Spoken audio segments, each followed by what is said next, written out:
Los versículos más cortos de la Biblia, orar sin cesar. ¿Eso es posible? Sí, es posible. Es posible. Mientras usted está lavando los platos o está laborando en alguna labor que no necesita tanta concentración, puede estar adorando. Mientras vas de viaje en el Transmilenio, mientras regresa en el taxi, puede estar adorando.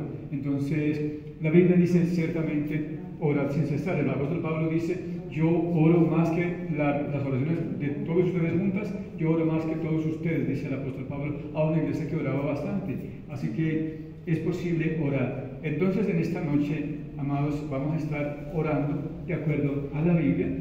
Y entonces aquí vamos a tomar como punto de referencia el libro, la carta de San Pablo a la ciudad de Éfeso. Éfeso es una ciudad allí en el Asia Menor. Y entonces, cuando Pablo escribe a esa iglesia que había fundado él, les escribe. Y entonces él les enseña a orar. Y él muestra exactamente la actitud de un pastor. ¿Y por qué oramos? Bueno, porque también estamos hablando acerca del evangelismo. Pero es que el evangelismo implica mucho más que hablar de una persona, que decirle Dios te ama. ¿Cuántos saben que Dios les ama? Amén. ¿Sienten que Dios los ama? No siempre se siente, ¿no? Porque no siempre estamos emocionados, pero no importa si no lo sientes, siempre recuerda, Dios me ama. Si no lo sientes, es mejor que digas: Señor, gracias que me amas. Sé que estoy en tus manos, sé que soy uno contigo, Señor Jesús. Así que no importa si no lo sientas, porque usted, si alguna vez le dijo: Cristo, venga, viva en mi corazón, Él está en su corazón. Y cuando usted dice: Cristo, venga, viva en mi corazón, la Biblia dice que el que se une al Señor es un espíritu con Él. Y es lo que estamos enfatizando. Iglesia es aquel que es uno con Cristo. Si usted sabe que es uno con Cristo, usted es iglesia. Si usted sabe que usted es uno con Cristo, usted es iglesia. Entonces Dios no está lejos y dice: Señor, no te siento porque me abandonaste. No tiene que decir nada de eso. Solamente decir: Señor, no te siento en mis emociones, pero yo no soy alma. Mis emociones son alma, pero te siento pero estás en mi espíritu. Estás en mi espíritu, por lo tanto, nunca pienses que Dios no te ama, nunca pienses que Dios te abandonó, porque Él está en tu espíritu si lo invitaste a tu corazón. ¿Cuántos son templos donde Dios habita? Amén. Si son templos, ¿hay alguien que aquí no sea templo, que no ha dicho alguna vez: Cristo, venga, viva en mí? Si no has dicho esa oración, dice: Señor Jesús, venga, viva en mí, porque Cristo dice: yo estoy a la puerta y llamo, si alguno abre, entraré en él. Dios no quiere imponerse a la fuerza para que entre a su corazón. Él espera que usted le invite. Él espera que usted le invite para que Él venga a vivir en su corazón. Si usted le invita, Él va a venir. Si le invita, entonces ya no tienes que decir más: Señor, venga a vivir en mí. Dice: Señor, gracias que estás en mi corazón, que vives en mi corazón, que soy iglesia, que soy uno contigo. Y de esta manera, entonces es cuando nosotros podemos evangelizar a otras personas. ¿Cuándo evangelizamos? ¿Cuándo anunciamos la buena noticia? ¿Cuál es la buena noticia? ¿Cuál es la buena noticia? Que Cristo y usted pueden ser una sola entidad espiritual. Cristo dijo: Padre, tú en mí y yo en ellos, y señaló a sus discípulos para que seamos uno. Así que hay una unidad perfecta en la pluralidad. El Padre envió a Cristo, Cristo envió al Espíritu Santo, pero Cristo, estando aquí en la tierra, oró: Padre, tú estás en mí, y entonces que tú estés también en ellos, como yo también en ellos, para que seamos todos uno. Así que esa es la buena noticia, que podemos ser iglesia, que podemos ser perdonados y ser uno con Él, que podemos ser uno con Él. Por eso la Biblia dice: dioses sois. ¿Qué dice la Biblia? Dioses sois. Y la palabra no puede ser. ¿No puede ser qué? Abrogada. Está en Juan capítulo 10, del versículo 30 en adelante. Jesús está hablando acerca de que Él y el Padre son uno, y es un hombre. Jesús en la tierra vivió simplemente como hombre. Él se despojó de su deidad, dice en Filipenses capítulo 2, versículo 5. Él se despojó de su deidad, y siendo que se despojó de su deidad, ahora simplemente era un hombre. Pero como hombre está diciendo: yo y el Padre somos uno. Entonces, para los judíos, de la época eso les parecía muy blasfemo, muy arrogante, muy herético, muy hereje, y entonces tomaron piedras para matarlo, porque según la ley una persona que fuera un falso profeta, un falso maestro, debía ser ejecutado. Entonces lo van a matar a piedra. Y Jesús les pregunta, bueno, yo quiero primero saber por qué causa me van a matar. He hecho milagros, los he sanado, los he liberado de demonios, les he multiplicado la comida, les he resucitado a sus hijos de la muerte. ¿Por cuál obra me van a matar? Y ellos dicen, por buena obra no, sino por la blasfemia, porque tú siendo hombre te haces Dios. ¿Y qué le dijo Jesús? ¿No habéis leído en su ley que el Padre les envió la palabra y a los que les envió la palabra los llaman dioses? Los llama dioses, los llama dioses. Los que tomaron la palabra los llaman dioses y la palabra no puede ser quebrantada. ¿Quién le está diciendo? Jesús. Porque está hablando acerca de la naturaleza del hombre cuando acepta a Cristo en su corazón. Obviamente no todas las personas han recibido a Cristo en su corazón. Por eso Cristo dijo a los judíos que no habían creído en Él, ustedes son de su padre, el diablo. O sea que el ser humano es un ser espiritual que tiene al padre espiritual, al diablo o a Cristo y al padre de Cristo. Por lo tanto son hijos de Dios o hijos del diablo, porque recuerden que dijimos en días pasados, somos espíritu, que tenemos alma y vivimos en un cuerpo, que nuestro ser no es la parte física, es solamente la casa donde nuestro espíritu vive, donde nuestra alma está, y entonces no somos cuerpo, no somos alma, somos espíritu, que tenemos alma y vivimos en un cuerpo. Así que el ser humano es un ser espiritual, pero es hijo de Dios o es hijo del diablo. Pero aquí solamente hay en esta tarde hijos de Dios, los que disfrutamos de su esencia en nuestro espíritu, por lo cual nos hacemos uno con Él, y por lo tanto es que Jesús mismo dijo, y la palabra no puede ser quebrantada, refiriéndose a que ustedes son dioses, en el sentido de que somos uno con el Padre, no otro Dios más aparte del Cristo, no otro Dios más aparte del Espíritu Santo, no otro Dios más aparte del Padre. El Padre es una persona, el Hijo es una persona, el Espíritu Santo es otra persona, tres personas diferentes, pero no son tres dioses, es una sola entidad espiritual, pero en la pluralidad hay unidad, porque Dios es poderoso para estar así, manifestado en tres personas, pero siempre un solo Dios, al cual adoramos, al cual servimos y el cual nos ha hecho uno con Él. Así que esto es el Evangelio. Es mucho más que ser perdonados. ¿Estás seguro que sus pecados ya fueron perdonados? ¿Sí o no? ¿Estás seguro que sus pecados fueron perdonados? ¿Alguno tiene duda de que sus pecados fueron perdonados? Porque cuando las personas no son conscientes de que sus pecados han sido perdonados, hay un sentimiento de culpa fuerte, un sentimiento de culpa que carcome, que le acusa, que le hace pensar que su destino es el infierno. Y entonces es porque no está seguro que sus pecados fueron perdonados.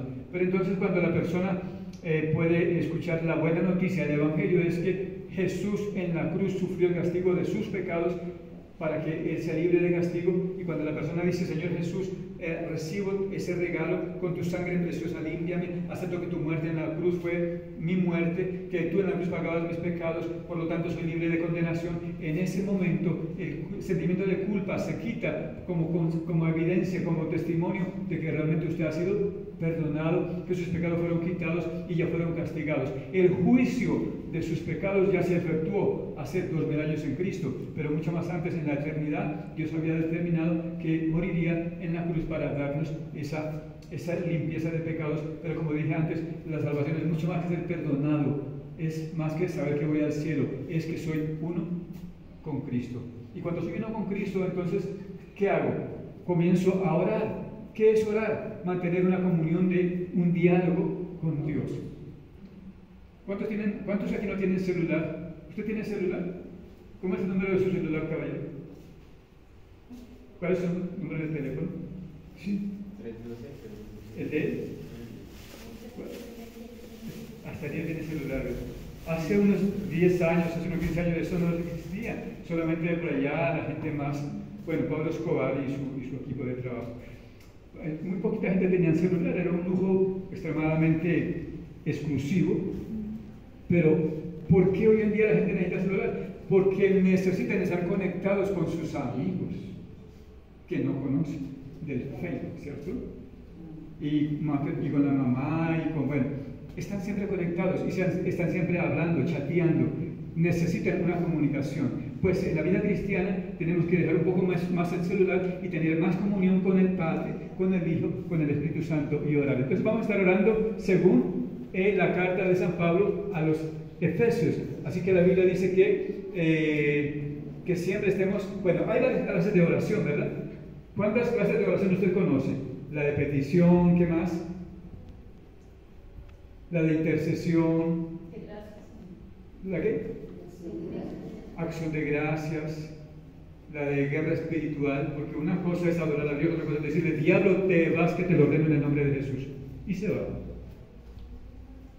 Porque es otra forma de oración. Así que vamos a estar haciendo una oración de acción de gracias. Y así comienza la carta. En el capítulo 1, versículo 3, dice que bendito sea el Dios y Padre de nuestro Señor Jesucristo, que nos bendijo con toda bendición espiritual en los lugares celestiales en Cristo, según nos escogió en Él antes de la fundación del mundo, para que fuéramos santos y sin mancha delante de Él. ¿Qué le parece esa oración? ¿Usted va a orar de esa manera? O aquí usted me dice, no, que yo no sé orar. Pues entonces no tiene que saber orar tanto. Solo coja la Biblia y coja cada versículo y lo forma una oración. Es decir, lo forma su expresión para decirle a Dios, de acuerdo a ese versículo, dice, Señor, te adoro, te bendigo, te exalto, mi Padre, y porque tú eres el Padre de mi Señor que me gobierna, el cual es Cristo Jesús, y que ya nos declaró bendición sobre nosotros, bendiciones espirituales en los lugares celestiales. Señor, mire qué versículo tan hermoso, el versículo 4, según nos escogió en Él antes de la fundación del mundo. ¿Usted piensa que usted es hijo de papá y mamá y de ahí comenzó su origen? Pues está equivocado. Porque el ser humano es espíritu y Dios es espíritu en la eternidad, y desde antes de la fundación del mundo ya estábamos como espíritu en Él, porque somos parte de Él. Y Él ahora impartió a nosotros cuando en Adán todos pecamos, pero esa comunión se restituye, se restablece cuando aceptamos a Cristo. Entonces estábamos antes de la fundación del mundo en sus pensamientos, en sus propósitos, en sus planes, y nos había escogido en Él. Entonces, ¿cómo podía hacer su oración de esa manera? Señor, gracias, porque soy escogido tuyo. Pero no solamente fue el día que te acepté hace tantos meses aquí en la tierra como persona en un cuerpo humano, sino que tú ya me habías escogido antes de la fundación del mundo. Es por eso que el Señor le dice a Jeremías, antes que nacieses te conocí y te di por profeta a las naciones. Y seguramente que esa es también esa palabra para usted hoy. Antes que nacieras, Dios te había escogido como evangelista, como maestro, como pastor, como apóstol, para anunciar las virtudes del que nos llamó de las tinieblas a su luz admirable. Entonces, qué bueno que hagamos de esas frases nuestra oración, adorando, bendito sea Dios y Padre, bendito nuestro Señor Jesucristo, bendito que nos escogió desde antes de la fundación del mundo. Soy importante, estoy en su mente, estoy en sus pensamientos, estoy en sus planes, soy su proyecto de vida, y ese proyecto de Él lo hizo realidad. Más adelante dice el pasaje, eres el mayor tesoro, eres el mayor tesoro, eres el mayor tesoro. Entonces, el versículo tiene una palabra que repite en toda la epístola, hablando de las riquezas. Bendito sea el Dios y Padre de nuestro Señor Jesucristo, que nos bendijo con toda bendición espiritual en los lugares celestiales, según nos escogió en Él antes de la fundación del mundo, para que fuéramos santos y sin mancha delante de los lugares celestiales. Entonces, hay una palabra que repite bastante, las riquezas de su gloria. En el libro de la carta a los Efesios habla mucho de las riquezas de Dios, y somos su riqueza, somos su tesoro, somos su mayor efectivo, somos su mayor tesoro. ¿Lo pueden creer? ¿Sí lo pueden creer? Somos su mayor tesoro. Entonces, es una forma de orar. Así que vamos a seguir al siguiente versículo que nos habla. Es el mismo versículo, pero en otra versión. Entonces, solamente que teniendo varias versiones nos ayuda a entender mucho más el contenido de la palabra de Dios para nosotros. Así que dice, celebramos a Dios. Claro, celebrar es decirle, bendito sea el Dios y Padre. Es hacerle fiesta a Él. No venimos a su presencia tristes, como cuando se va a la entrevista de trabajo, así, cabizbajo. ¿Cómo llega usted a la entrevista de trabajo? ¿Cómo llega? Con buena actitud. Obviamente sin plata. ¿Cómo más llega? Con buena actitud. ¿Cómo? Con buena actitud. Con buena actitud. Así por dentro está que se revienta de los problemas que tiene en la casa. Pero ¿qué pasa? Celebremos a Dios. La oración es un tiempo de alegría, de adoración, de regocijo, de comunión. Él me colmó con toda bendición que el cielo tiene para mí en Cristo. Él te colmó. Y dices, entonces, ¿por qué no tengo la bendición que yo necesito? Bueno, porque de pronto no ha entendido que ya Dios te la dio y entonces te esperando que se la dé. Pero Él ya te bendijo, solamente es que despiertes a lo que tienes y lo tomes. Que despiertes a lo que tienes y lo tomes. Yo no sé si tienes enfermedad en su cuerpo, pero ¿qué dice la Biblia? Que ya Él nos proveyó de sanidad. Por su llaga fuimos nosotros curados. Y dices, no tengo dinero, soy muy, ¿cómo se dice? Uno no dice falta de sabiduría, pero dice que bruto que soy. Bueno, no es eso, simplemente que dice que falta que le pida a Dios porque Él tiene bastante para darnos, pero Él está esperando que solamente le pidamos. Nos alegramos en Dios. Él me colmó de toda bendición. Hay bendiciones en el cielo.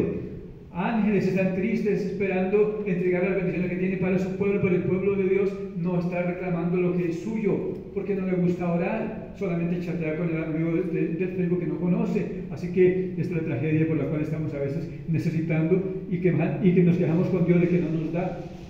Pero es que simplemente no estamos sabiendo que ella tiene una bodega de bendiciones para nosotros en el cielo y está dispuesto a entregárnosla, pero nos hace falta la oración y tomar lo que es nuestro. Él nos escogió en Cristo antes de la caída del mundo.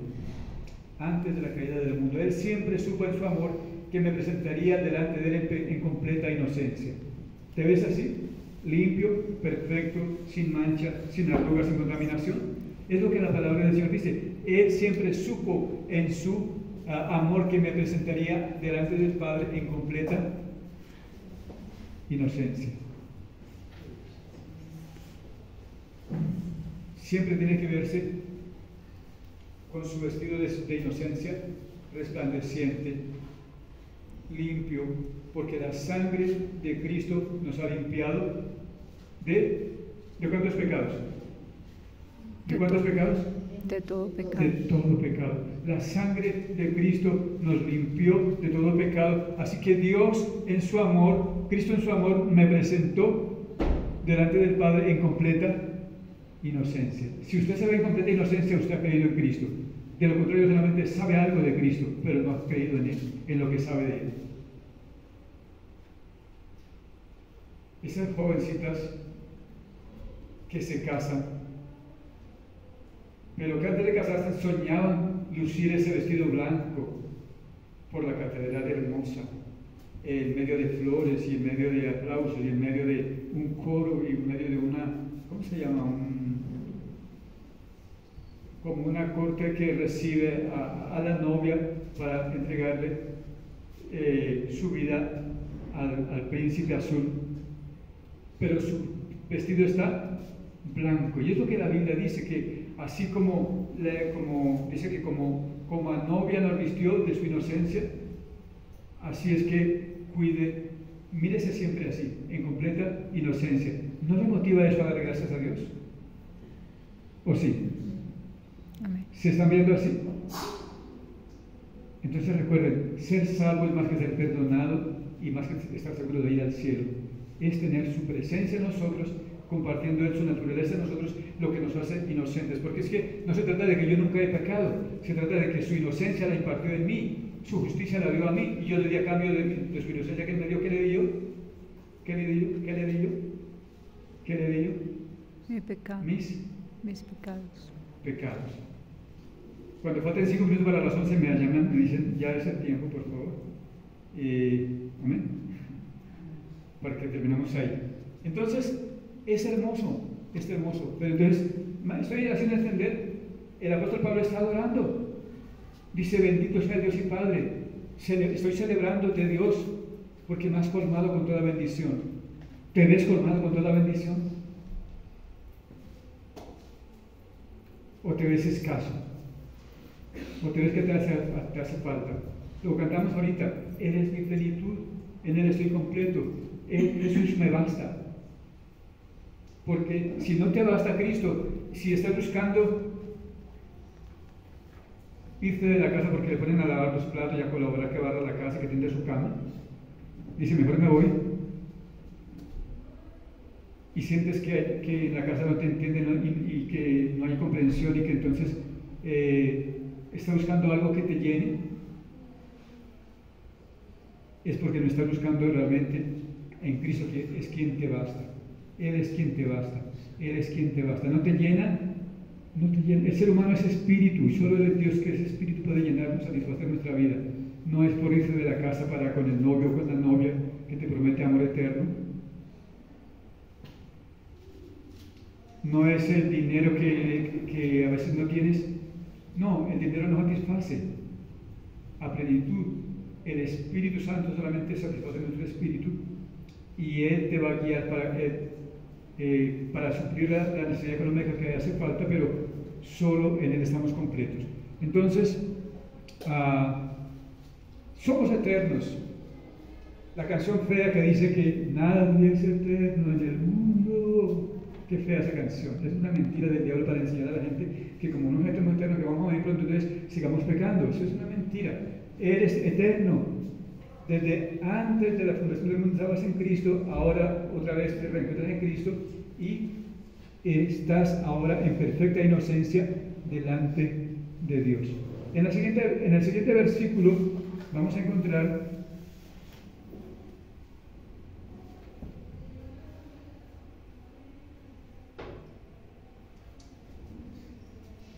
le agradecemos. Hay gratitud por su amor. Reiteramos esto, su querida madre la recuerdas por el amor que te brindó y que aún te brinda tal vez, pero ella solamente es la muestra pequeña, milimétrica del infinito amor de Dios. Así que, Señor, gracias porque me amas, porque ya desde antes sabías de adoptarme como tu hijo por medio de Jesucristo. Recuerde que, ¿cómo se llega a ser hijo de Dios? ¿Cómo se llega a ser hijo de Dios? Cuando recibimos a Cristo en nuestro corazón. Cuando creemos en Cristo. Que Juan 1:12, ¿qué dice? A los suyos vino y los suyos, los judíos, no le recibieron, más a los que le recibieron, a los gentiles tal vez y a otros judíos obviamente, les dio el poder, la potestad, el derecho de ser hijos, los cuales no son nacidos de carne y sangre, porque hijo de Dios no significa que seas humano, significa que recobres el Espíritu de Dios que perdiste en Adán. Entonces, así que somos hijos suyos por medio de Jesucristo, según el puro afecto de su voluntad, para alabanza de la gloria de su gracia, con la cual nos hizo aceptos en el amado. Por su gracia me hizo acepto en Cristo y me creó desde antes de la fundación del mundo, desde antes de la caída de Adán, para alabanza de la gloria de su gracia. Y yo lo voy a motivar a lo siguiente. Está hablando de oración, pero también la oración es alabarle, exaltarle. ¿Para qué fue que Dios te creó? Doctor, ¿para qué fue que Dios te creó? ¿Para qué Dios te creó? Para alabanza, de la gloria de su gracia. ¿Y saben una cosa? Cuando yo estoy en mi casa adorando, glorificando, exaltando a Dios, se me nota que ¿dónde se me nota bastante que en mi casa adoro a Dios? En el templo, acá cuando nos reunimos. ¿cierto? Oh, gloria a Dios, y levanta sus manos y aplaude y se pierde en la adoración y la alabanza a Dios, y no le importa si alguien te ve o no te ve, porque estás experimentando solamente su presencia, sintiendo su gozo, y estás ahí deleitándose, adorando, porque entiendes que fuiste creado para gloria y alabanza de su gracia. ¿Gracia qué significa? Regalo. Regalo no merecido. Que no merezco. Por su gracia me hizo todo eso. Entonces, ¿cómo no adorarle? ¿Cómo no bendecirle? Tal vez diga, no, pero ¿cómo así Dios me creó para adorarle? ¿Por qué no fue para otra cosa? Para adorarle solamente. Pero es que simplemente un corazón agradecido solo encuentra, de hecho solo encuentra deleite en la alabanza. Y la alabanza también es una forma de destruir al enemigo, porque la Biblia dice que cuando la presencia de Dios viene, entonces dice que el enemigo no soporta, los demonios no soportan la presencia de Dios, así que mejor se van. La alabanza es una forma de guerra. Los judíos ganaron varias batallas físicas, porque el mundo físico no es el resultado de un mundo espiritual. El mundo físico es el resultado de un mundo espiritual. Entonces habían demonios que querían venir a doblegar al pueblo hebreo y llevarlo a la idolatría, a la perversión, pero ellos ¿qué hicieron? Adoraron a su Dios, y mientras tanto los enemigos se mataban entre ellos mismos, solo porque adoraron. Entonces, sepa una cosa, siempre adore, porque usted está consciente, me creó, me limpió, me hizo uno con Él, me justificó, me dio su gracia, me vistió de su inocencia. ¿Cómo no adorarle? Y Él me creó fue para eso. Entonces, voy a cumplir mi propósito. La Biblia dice que Dios busca verdaderos adoradores que le adoran en espíritu y en verdad. Y es que Él nos creó fue para eso. Y la alabanza nuestra es muestra de que somos agradecidos con lo que tenemos en Él. Y le reitero, muestre en la iglesia que en su casa la pasas adorando. Muestre en el templo, cuando adoras, que en su casa la pasas adorando, porque aquí la fiesta continúa, simplemente de fiesta en fiesta la pasamos. Esa fiesta sí que es satisfactoria y gloriosa. Esa fiesta sí que es satisfactoria y gloriosa. Nos hizo aceptos en el amado. Él no te rechaza. Una mamá se extasía en su bebé. Es hermoso, dice la mamá. Es hermoso, qué maravilla. Aunque el otro está pensando al otro lado, diciendo, ese niño tan feo, ni tanto pelo, parece una lagartica. Uy, pero la mamá no piensa así. Dios se deleita en usted. Él nos hizo aceptos en el amado. Entonces, yo no sé, yo les motivo, aquí lo estamos haciendo, debiéramos hacer un tiempo, oiga, esta noche pudiéramos pasar aquí en este lugar haciendo una vigilia de alabanza, adoración por todo esto. ¿Se quedaría usted? Oh, sí, se le nota el entusiasmo. ¿Qué más dice? Bueno, entonces si lo vas aquí a hágalo en su casa la vigilia, pero hágala en verdad, en serio. Le alabamos por su plan de gracia. Él es el arquitecto de mi diseño. Oiga, Dios tiene buen gusto, ¿cierto? Me diseñó a mí, solamente miren. Él es el arquitecto de mi diseño. El sueño de su corazón se dio cuenta de mi madurez en Cristo. Me amó infinitamente y grandemente me dio su favor en Cristo. Su amor por su Hijo y su amor por mí. ¿Qué le parece? Dios te ama menos que a Cristo, ¿verdad? ¿Qué dice? ¿Sí o no? ¿Dios te ama menos que a Cristo? No. Su amor por su Hijo es su amor por mí. ¿Cuánto ama Dios el Padre a Cristo? Es lo mismo es el mismo amor que tiene por usted.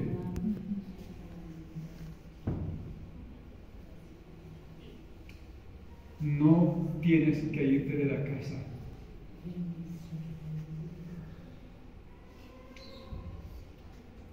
Muchas mujeres vuelven después a repetir diciendo, sí, mamá, tenía razón, yo me equivoqué. Solo porque le pedían que colaborara en la casa, colabore y ayude. Su mamá no es la sirvienta de su casa, es su mamá. Ayúdele.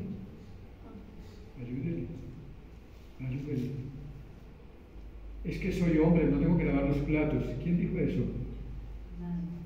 Jesucristo vino a servir, a dar su vida en rescate por muchos. Entonces, colabore en la casa, sirva para algo. El dicho que es muy popular, ¿cierto? El que no sirve, no sirve. El que no sirve, no sirve. O dicho un poquito más extenso, el que no vive para servir, el que no vive para servir, no sirve para vivir. Y nuestra forma de servicio a Dios es adorándole, adorándole, adorándole. Le alabamos, Señor, te doy gracias, te alabo, te bendigo por tu plan de gracia. Señor, tienes buen gusto, me diseñaste y luego me creaste de acuerdo al diseño, de acuerdo a la maqueta que tú tenías diseñada. Tú siempre soñaste con mi madurez como hijo en Cristo. En Cristo. Ese en Cristo es que soy uno con Cristo. Me amó infinitamente, y grandemente me dio su favor, su gracia, lo que no merezco. En Cristo, repite, en Cristo, porque soy uno con Cristo. Su amor por su Hijo es su amor por mí. Entonces, estamos grabando esto para que usted en su casa lo tenga y lo escuche y vaya también repitiendo esas oraciones. O si no lo hace así, pues entonces coja su Biblia y bueno, de cada versículo haga su tiempo de oración. Yo no sé qué tiempo, bueno, yo dije que faltando 5 para las 11 me avisaran. Entonces, ¿qué más dice la Biblia respecto de la oración? Efesios 3 del 1 al 7 al 8, Efesios 1 del 7 al 8 que dice: en Cristo tengo redención por su sangre, el perdón de pecados, según las riquezas de su gracia, que hizo sobreabundar para con nosotros en toda sabiduría e inteligencia espiritual. ¿Alguien me explica la palabra redención, por favor? ¿Qué significa la palabra redención? Rapidito. Lo explicamos en el primer culto que estuvimos acá predicando. ¿Se acuerdan de agorazo, hexagorazo y lutro? ¿Qué es hexagorazo? Comprar con dinero en el mercado de esclavos. Hexagorazo es sacar del mercado de esclavos y hacerle libre. Implica una compra con dinero. Él me compró para Él. Soy por lo tanto pertenencia de Él. No me pertenezco a mí mismo. Por eso Él es mi Señor. Porque Él me compró de la esclavitud del diablo y del infierno para que yo sea de su gloria, de su naturaleza y sea uno con Él. ¿Cómo no adorarle y bendecirle por esa razón? Pero Él pagó un precio alto. No pagó oro y plata. ¿Qué pagó Él para redimirme? La sangre preciosa que nos limpia de todo pecado. Así que nos dio redención, nos perdonó nuestros pecados, habla de las riquezas de su gracia. Las riquezas, estamos diciendo que la palabra riquezas de su gracia se repite en toda la carta. Es que Dios valora más su vida. No hay dinero suficiente para comprarte, así como Dios te valora. No hay dinero suficiente en el mundo para comprarte, eres más valioso que eso. Pero nosotros no valoramos así a Dios, porque pensamos que el dinero, las riquezas, las casas, los carros, los lujos materiales son la verdadera riqueza. No, esta es una riqueza que es pasajera, pero hay una riqueza para Dios. La riqueza es diferente al concepto de riqueza que usted tiene. Entonces dígale: Señor, hazme cambiar mi concepto de riqueza para que yo pueda ver tus riquezas como las ves tú. Que yo pueda ver tu riqueza como la ves tú, no como, y cambia mi concepto de riqueza.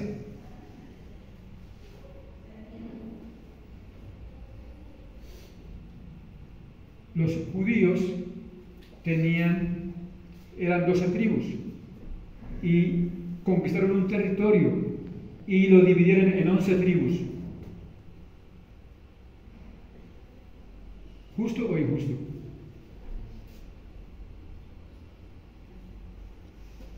Injusto. ¿Qué les parece? Había 12 tribus y el territorio conquistado por las 12 tribus lo repartieron en 11. Quedó una tribu por fuera. ¿Cuál tribu? La tribu de Leví. ¿Leví? La tribu de Leví. Los levitas, los que atendían en el templo. Dios les dijo: yo soy su riqueza, yo soy su porción.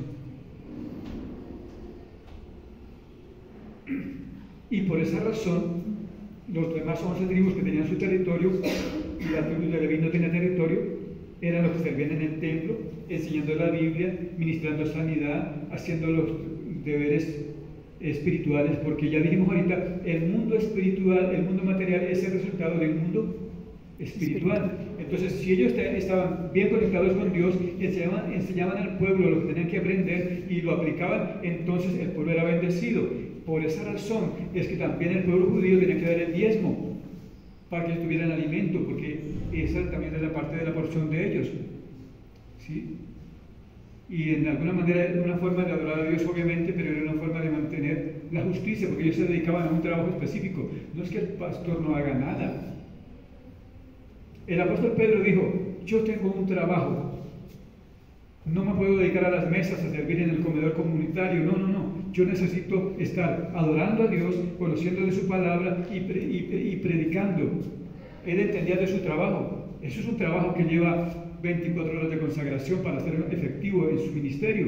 Entonces, eso requería también. Entonces, ¿de qué vivía el apóstol entonces? Bueno, la iglesia ofrenda y adora a Dios con su dinero, pero de ese dinero es que puede también sufragar sus gastos materiales. Así que las riquezas de su gracia, que Dios nos dé sabiduría para entender cuáles son las riquezas de Dios y valorarlas como tal. Valore siempre la riqueza de Dios como Él las valora. Recuerde, usted es la riqueza para Dios. Usted es el tesoro de Dios. Usted es la riqueza de Dios. Y Él ha invertido bastante para que usted sea de Él otra vez. Así que Él nos hizo sobreabundar para con nosotros en toda sabiduría e inteligencia espiritual. Mire qué hermoso. Nos hizo sobreabundar para con nosotros. Él hizo sobreabundar para con nosotros en toda sabiduría e inteligencia. Y puedes orar también: Señor, dame sabiduría e inteligencia en sobreabundancia. Vamos a leer rapidito lo que falta. No voy a comentar nada más, sino solamente leer los siguientes versículos. Entonces dice: ya que estoy en Él, su sangre es el precio que asegura mi redención. El quitar de en medio el pecado en forma total mide las riquezas de su gracia. Esta gracia que manifestó comunica una sabiduría y discernimiento de mi valor que sobrepasa completamente toda definición. El siguiente versículo que dice: le adoramos y le damos gracias, porque Él nos dio a conocer el misterio de su voluntad, según su beneplácito, el cual se había propuesto en sí mismos, de reunir todas las cosas en Cristo, en el cumplimiento de los tiempos establecidos, así las que están en los cielos como las que están en la tierra. Y sigue diciendo: gracias porque su muy deseado sueño de amor ahora es revelado a mis ojos. Todo culmina en Cristo, todo lo que está en el cielo y en la tierra es reconciliado en Él. ¿Y qué más dice? Padre, gracias porque en Cristo tuvimos herencia, habiendo sido predestinados conforme al propósito del que hace todas las cosas, según el designio de su voluntad, a fin de que seamos para alabanza de su gloria, cuando oímos y creímos en esa buena noticia de salvación. Padre, gracias porque Cristo es la medida de mi parte. Estoy en Cristo. La copia geográfica exacta del designio de Dios está exhibida en mí. Todo lo que Él logra está inspirado por la energía y la intención de su afecto. Estoy incluido en Cristo. El Espíritu Santo en mí da garantía que estoy incluido en Jesús, que soy uno con Él. Padre, que como la Iglesia entendamos cuál es la extraordinaria grandeza de su poder para con nosotros los que creemos, según la acción de su fuerza poderosa.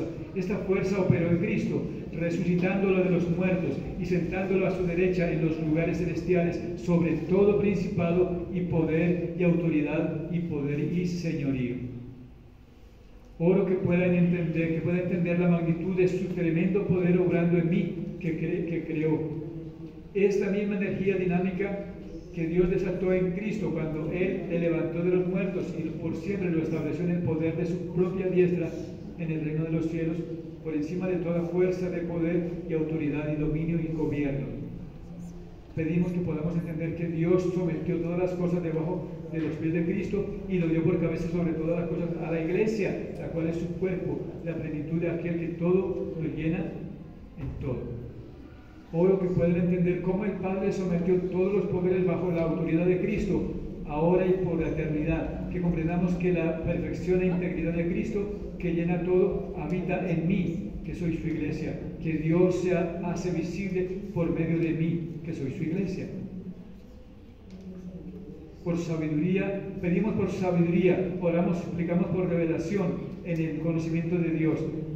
Padre, oramos que no cesamos de dar gracias, que no cesemos de dar gracias por la iglesia, para que el Padre de Gloria nos dé espíritu de sabiduría y de revelación en el conocimiento de Él. Siempre orando, Señor, dame espíritu de sabiduría y de revelación en el conocimiento de Él.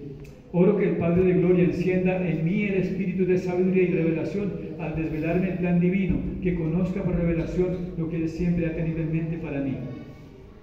Padre, alumbra los ojos de mi entendimiento para que yo sepa cuál es la esperanza a la que tú me has llamado y cuáles son las riquezas de la gloria de su herencia en los santos.